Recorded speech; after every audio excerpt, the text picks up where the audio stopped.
प्रधानमंत्री जी स्वयं नेतृत्व इस बात का करते हैं कि विभाग चाहे जो भी हो उसमें महिलाओं की सेवा कैसे हो सकती है, इसको हम प्राथमिकता दें। मैडम, जो अर्बन स्कूल है, अर्बन प्राइमरी स्कूल जो है, जो ग्रामीण क्षेत्र के हैं उनके लिए तो ग्राम पंचायत से बजट आ जाता है, गवर्नमेंट भी ध्यान दे रही है उन पे। लेकिन जो अर्बन प्राइमरी स्कूल है उनके लिए कंडीशन ये है कि ना उनमें बजट है ना उनमें टीचर्स हैं।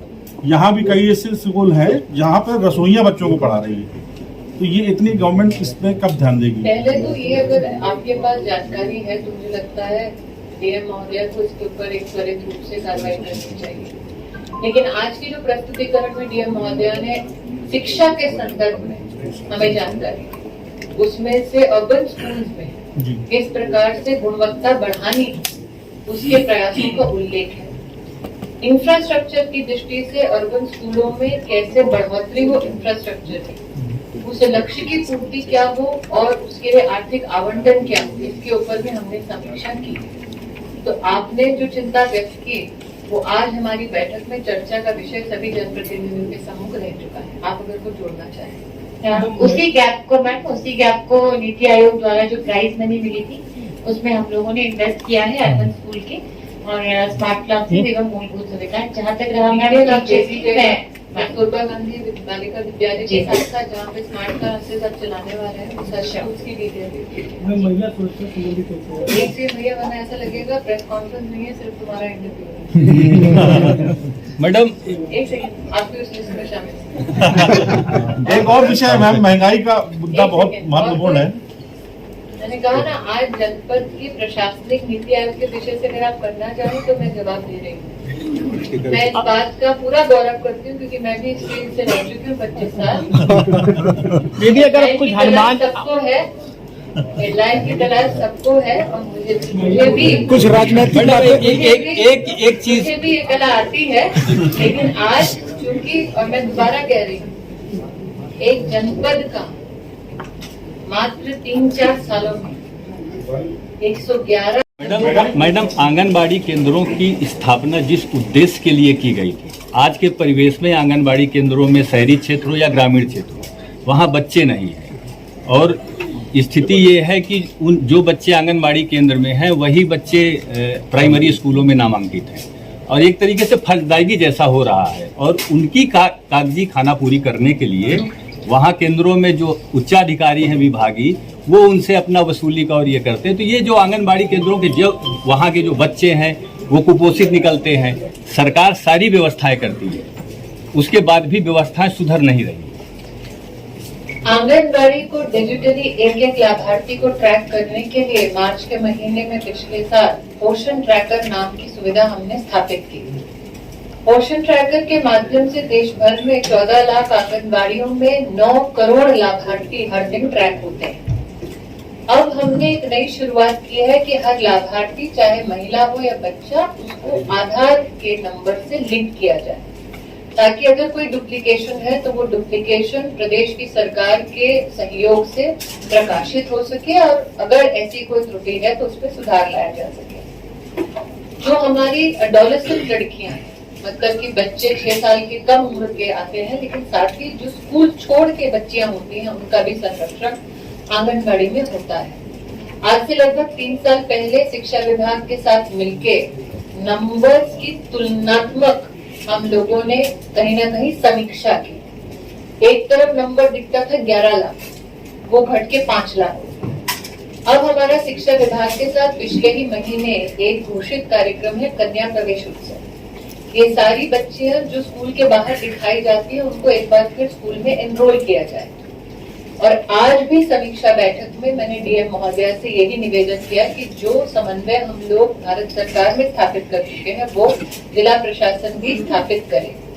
एक बार आधार से एक लाभार्थी लिंक हो जाता है तो डुप्लीकेशन को पकड़ने में आसानी होती है।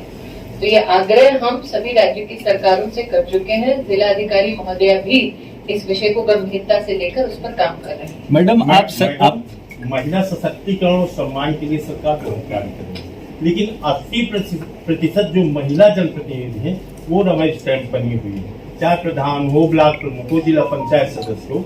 अभी हाल ही में एक स्वास्थ्य मेला आयोजित हुआ उसमें एक नकली ब्लॉक प्रमुख बनकर बैठा था, जबकि असली ब्लॉक प्रमुख अपने खेत में फसल काट रही है। उस पर अधिकारियों का कहीं ध्यान नहीं जा रहा है और उस पर कोई अभी तक कार्यवाही भी नहीं हुई है। ऐसी मुझे ये ज्ञात करवाया गया जिला अधिकारी महोदया द्वारा कि उन्होंने जांच बिठाई है, जवाब मांगा है और जवाब मांगने के बाद जब जवाब प्राप्त होगा तो वो उस पर कार्रवाई करेंगे। जिला अधिकारी महोदया से आप जी। आग्रह है कि बताएं।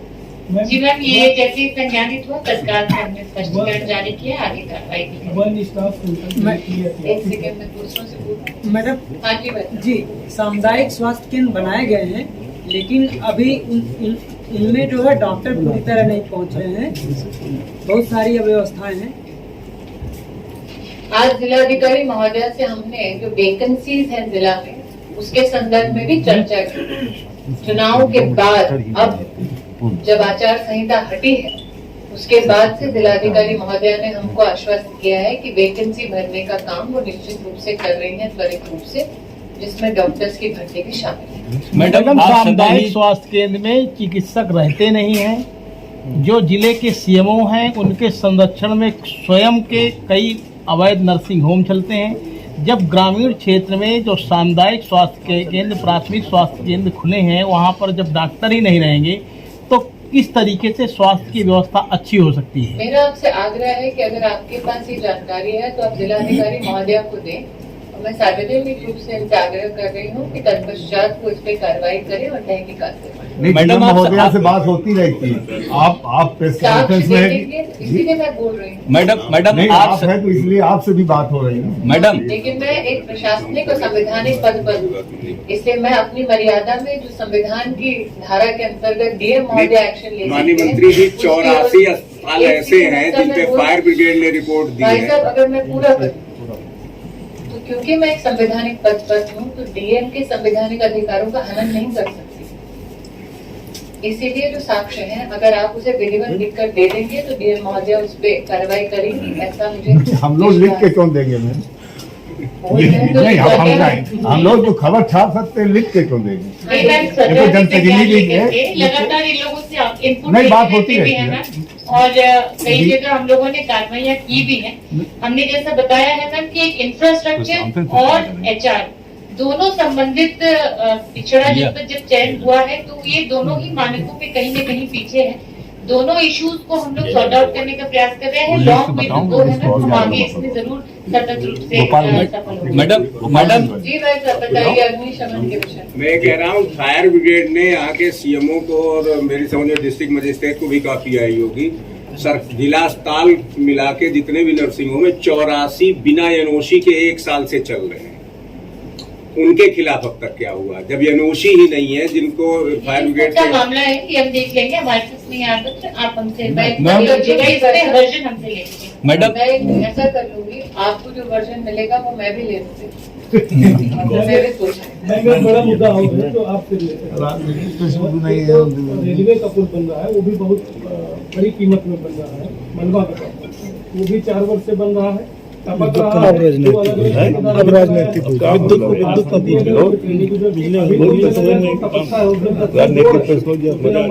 वीडियो बनाए तो उसको भर रहे थे जो लोग। मैंने इन अधिकारियों को आज ही केंद्र में इसके बारे में जानकारी देती हूँ कि वो त्वरित रूप से इसकी समीक्षा करें और सेफ्टी के मद्देनजर इसके ऊपर रिपोर्ट। महोदया, एक चीज देखने को मिलती है, जब छोटी बच्चियां होती हैं ये भीख मांगती रहती हैं सड़कों में, कई जगहों पर आपने देखा होगा, लेकिन ये बच्चियां जब किशोरा अवस्था में आती हैं या ये युवतियां बनती हैं तो अचानक पूरी सीन से गायब हो जाती हैं। तो क्या पता चल सकता है कि लड़कियां आखिरकार जाती कहाँ है?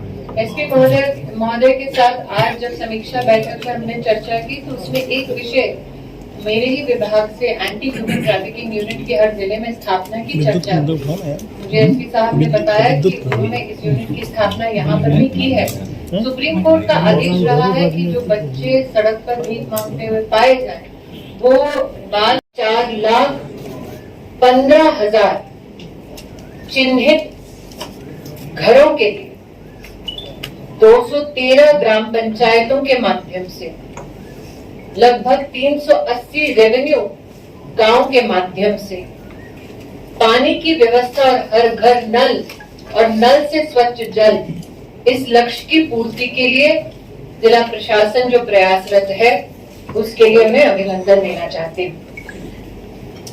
स्वच्छ भारत और विशेष ग्रामीण अंचल की दृष्टि से 3,80,000 से ज्यादा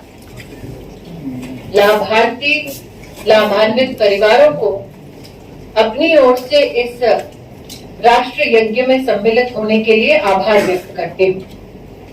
प्रधानमंत्री आवास योजना के अंतर्गत ग्रामीण अंचल में लगभग 70,000 घरों का बनना, गरीब को छत देना, ये पुण्य का काम जिला प्रशासन ने और सभी जनप्रतिनिधियों ने मिलकर बखूबी अपनी जिम्मेदारी को निभाया। इसके लिए साध्वी जी आपको, सभी जनप्रतिनिधियों को और जिला प्रशासन को अभिनंदन देती हूँ। प्रधानमंत्री जी का बार बार ये उल्लेख रहा कि भारत की तिजोरी से पैसा जाए सीधा गरीब के खाते में, और इसीलिए डीबीटी के माध्यम से भिन्न भिन्न भारत सरकार की योजनाओं का लाभ नागरिक के बैंक के खाते तक पहुंचे। उसका एक सूक्ष्म प्रमाण यह है कि फतेहपुर में अब तक जनपद में 1,450 करोड़ रुपया डीबीटी के माध्यम से लाभार्थियों के बैंक के खाते में जा चुका है। ऐसी कई योजनाओं का आज निरीक्षण हुआ, समीक्षा हुई और नए लक्ष्यों की प्राप्ति कैसे जिला प्रशासन करेगा, इसके संदर्भ में भी हमने आज पूर्ण रूप से चर्चा की। जिला प्रशासन को अभिनंदन के साथ आश्वासन देना चाहते हैं कि प्रधानमंत्री जी का ध्येय आकांक्षी जिला को चिन्हित करने का ये है कि जिन जिलों में शिक्षा, स्वास्थ्य, पोषण, कृषि कल्याण और इंफ्रास्ट्रक्चर इत्यादि के मानक बेहतर हों, उस लक्ष्य को भारत के नवनिर्माण के लिए पूर्ण करना हर जिले, हर नागरिक का कहीं ना कहीं कर्तव्य है। उस कर्तव्य पालन में आप सब यहाँ उत्तीर्ण हो रहे हैं, इसलिए एक बार फिर आपका अभिनंदन।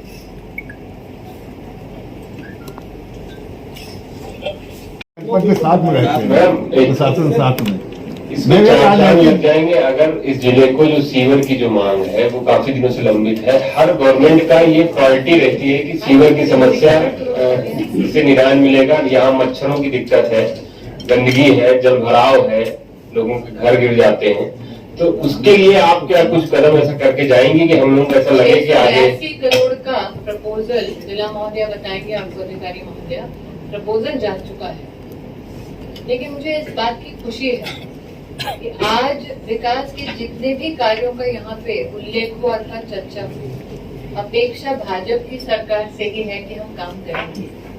ऐसा नहीं है कि जनपद ने दूसरी राजनीतिक दलों के वरिष्ठ नेताओं को नहीं देखा या नहीं आजमाया। देखा, आजमाया। वो जो काम ना कर सके प्रगति का, वो हमारी पार्टी के लोग कर पाए हैं। ये आपके इस प्रश्न में भी झलकता है। मैं अधिकारी महोदय से कहना चाहती हूँ 182 करोड़ का जो आपका प्रपोजल है उसके संदर्भ में थोड़ी जानकारी। मैडम ये बताना है, चर्चा भी हुई है। यहाँ पर मैं बताना चाहूंगी कि हमारे साथ में जिले के प्रभारी नोडल अधिकारी आशीष गोवर्धन, जो पूर्व में कमिश्नर प्रयागराज है, भली भांति इस चीज से अवगत है, एडिशनल सेक्रेटरी रूरल डेवलपमेंट के रूप में भारत सरकार में अभी तैनात है, उनकी भी जानकारी में है। जो हमारा प्रपोजल गया है अमृत 2 मेगा सिटीज के बाद हमारे सिटीज का नंबर है अमृत 2 के अंतर्गत इसको लिया जाएगा। ये प्रपोजल अंडर कंसिडरेशन है। 32 जिले इसमें सूची है और इनकी जो है इसको प्राथमिकता से अब अमृत 2 जो है योजना इसमें लिया जाएगा। सभी भारत सरकार में ही उनके द्वारा भी लगातार इसको देखा जा रहा है। करेगी तो बात पे सरकार करेगी और कोई नहीं करेगा। दीदी अगर हनुमान चालीसा पे कुछ बोल देती तो दूर दूर तक चला जाता। नहीं दीदी, फतेहपुर का नाम बहुत दूर दूर तक चला जाता। विकास के कार्य में दूर दूर है भैया। बहुत धन्यवाद। पूछिए गया कि यदि किसी को कोई किसी प्रकार का प्रश्न या मंत्री जी, इस समय हनुमान चालीसा पढ़ने पर देशद्रोह का मुकदमा कायम हो जाता है। क्या कहना है इसको? मेरा आग्रह है कि आज की ये प्रेस वार्ता विशेषतः जिला प्रशासन ने आकांक्षी जिलों के संदर्भ में बुलाई है। आप स्वीकार करेंगे इस बात को कि प्रशासन ने 2018 से सतत मेहनत करके जनपद को इतना बड़ा गौरव नहीं, वो दिलाया। तो आपने बोल दिया, लेकिन ये देश का मेरा मुद्दा है इस आपसे आग्रह समय। है, मैं मुद्दे से भली भांति परिचित हूँ। मेरा आपसे आग्रह है कि मेरा पॉलिटिकल इंटरव्यू आप बाद में ले सकते हैं, अभी प्रशासनिक इंटरव्यू लेने की कृपा करेंगे तो जिला प्रशासन के साथ यहाँ आएंगे। मैडम, परिवार परामर्श के क्या बंद करने की चल रही है क्या योजना, या कहीं मर्ज करना चाह रही है परिवार परामर्श के? ये केंद्रीय नहीं, मैं इस बात के बारे में पहले भी संकेत दे चुकी हूँ। नेशनल कमीशन फॉर विमेंस के सौजन्य से ये कल्पना चलेगी, लेकिन उसमें कुछ त्रुटियां जो पाएंगे, जो काउंसलर हैं उनकी ट्रेनिंग आज तक हमारी जो निमहैंस नाम की राष्ट्रीय संस्था है जो काउंसलिंग के लिए जग में जानी जाती है, उनके साथ आज तक उनका समन्वय नहीं हो पाया था। तो हमने आग्रह किया है कि नेशनल कमीशन फॉर वुमेन जब इस विषय को ले तो निश्चित रूप से समन्वय और ट्रेनिंग की व्यवस्था निमहैंस के माध्यम से करें। जो प्रतिनिधि आए मुझसे इस विषय से मिलने के लिए, उनको भी ये ज्ञात है और उन्होंने भी इस बात को स्वीकारा और उसको सराहा। मैडम, बाईपास बना था 2000 मतलब कई करोड़ की लागत से बना था, ये 4 साल से बंद था। 2017 में 4 वर्षों से पूरा ट्रैफिक शहर के अंदर से गुजरता है। उसके नाम पर एक टोल टैक्स लगाया गया था जिसमें 4 वर्ष से अवैध वसूली हुई है। तो टोल टैक्स पूरी तरह से इसलिए अवैध है कि जब रोड ही टूटी है और वो रोड बंद करा दी गई थी, 8-10 किलोमीटर की पूरी रोड बंद है, तो उस पर टोल टैक्स क्यों लिया जा रहा है? ये बड़ा मुद्दा है जनपद। महोदय अब तक कराम जाएंगे, माननीय सांसद महोदय की भी ये जानकारी है। वो जो बाईपास बना था वो निर्माण के उसी वर्ष पे ध्वस्त हो गया था। इंक्वायरी गठित हुई थी, एफआईआर दर्ज हुई थी, एनएच द्वारा इसमें कार्रवाई की जा रही है। टोल का जहाँ तक मुद्दा है वो हम लगातार पत्राचार कर रहे हैं, परंतु जो वहाँ से निर्धारित थे उनके टेंडर हो चुके थे, जो टेंडर आउट होते तो उसका निर्णय मजबूत कर सकते हैं। एक तरफ महोदय ने ये जवाब माननीय सांसद महोदय, माननीय विधायक, जिलाध्यक्ष, भारतीय जनता पार्टी, जिला पंचायत अध्यक्ष लोग उपस्थित हैं। तो प्रेस वार्ता के क्रम में सर्वप्रथम मैं लोकप्रिय सांसद महोदय जी से मैं आग्रह करूंगी कि वार्ता के क्रम में आपको संबोधन करना चाहिए। ये जो विजिट है इसके बारे में रूप में सभी को बता दें कि नीति आयोग के पैरामीटर्स जो हैं उनको लेकर के है। नीति आयोग में हम लोगों को 15 करोड़ धनराशि प्राप्त हुई है, उनका प्रस्तुतिकरण सुबह हुआ, अभी सभी से डेटा शेयर भी किया गया है कि किस प्रकार से जो आज की दिनचर्या में रिव्यू बैठक में माननीय मुख्य अतिथि के समक्ष हम लोगों ने अपना जो परफॉर्मेंस है अभी तक जब हम लोगों ने प्रारंभ किया था और अब तक की जर्नी, अब तक की जो राह रही है वो किस प्रकार से की गई है और उस पर किस प्रकार से कार्य किया गया है। इसी क्रम में मैं ज्यादा समय नहीं लेते हुए माननीय महोदय जी से आग्रह करूंगी। आज का ये कार्यक्रम भारत सरकार के द्वारा आयोजित पूरे देश में 112 जनपद महत्वाकांक्षी जिले सर्वे में आए, तो उसके तहत हमारा फतेहपुर जनपद भी है। और आज माननीय मंत्री मेरी एक जिनका हृदय कोमल है, सहज है और एक मातृत्व का जिनके अंदर भाव है, ऐसे मेरी वरिष्ठ भारत सरकार में मंत्री आदरणीय स्मृति जी आपके बीच में इस जनपद में समीक्षात्मक बैठक करने के लिए और क्या किया जा सकता है, इस सारे बिंदुओं पर यहाँ बैठक हुई है। और मुझे खुशी है कि 2018 में जब ये जनपद चयनित हुआ था तब बहुत पिछड़े पायदान पर था। आज इस जनपद ने एक छलांग लगाई है विकास के पथ पर और मुझे लग रहा है कि अभी हम लोग सब मिलकर के उसमें आप सबका भी सहयोग है, हमारे विधायकों का, हमारे जनप्रतिनिधियों का, सबका सहयोग है। आगे भी इसी तरह सहयोग रहेगा तो हम इस जनपद को अन्य जनपदों की कैटेगरी में ला करके खड़ा करेंगे। और मुझे तो विश्वास है कि जो हमारे अगल बगल के जनपद है उनसे भी आगे निकलेंगे। मैं आदरणीय दीदी से निवेदन करती हूँ कि आपके समक्ष 2 शब्द ब्रीफ करेंगे। धन्यवाद। मेरे लिए आज ये सौभाग्य का विषय है कि साल 2018 में आकांक्षी जिलों की सूची में जिस जिले ने अपना स्थान 111वें पद पर पाया, आज सतत प्रशासनिक राज्य सरकार के प्रयासों के उपरांत डेल्टा रैंकिंग की अगर आप परिस्थिति देखें, उसके मद्देनजर फतेहपुर जनपद 8वीं पायदान पर पहुंच चुका है। विकास के कार्यों को गति देने के लिए, समाज के हर वर्ग के उत्थान के लिए और प्रधानमंत्री जी का जो स्वप्न है कि जनमानस में ईज ऑफ लिविंग को प्रतिस्थापित करें, इन सारे लक्ष्यों की पूर्ति के लिए प्रयासरत जिला प्रशासन के सभी अधिकारी अभिनंदन के पात्र हैं। राज्य सरकार के हमारे मुखिया एवं राज्य सरकार के हमारे अफसरान, सबको मैं आभार व्यक्त करती हूँ।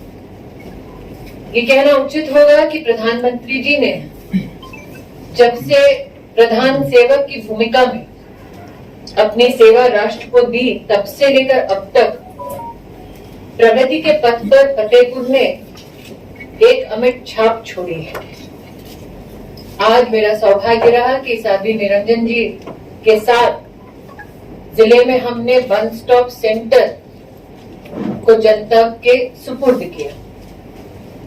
आप सबको ज्ञात होगा, साल 2014 से पहले महिला संरक्षण और सम्मान की दृष्टि से हमारे राष्ट्र में ऐसी एक भी व्यवस्था नहीं थी। आज हम सब के लिए ये आनंद का विषय है कि देश भर में 700 से ज्यादा वन स्टॉप सेंटर कार्यरत है महिला सुरक्षा की दृष्टि से, और आज फतेहपुर का वन स्टॉप सेंटर भी इस बात को दर्शाता है कि कैसे महिला संरक्षण के लिए एक छत के नीचे पुलिस की इकाई, स्वास्थ्य विभाग की इकाई, वकील की मदद, महिला अगर प्रताड़ित हो या उसे कोई दरकार हो तो उसे एक ही छत के नीचे ये संरक्षण मिल सकता है। विकास की दृष्टि से आज जो प्रस्तुतिकरण मेरे सम्मुख किया गया, उसमें कुछ विशेष बिंदु आग्रह रूपी आप सबके समक्ष प्रस्तुत करना चाहते हैं। जल जीवन मिशन आप जानते हैं, प्रधानमंत्री जी का एक राष्ट्रीय आह्वान है।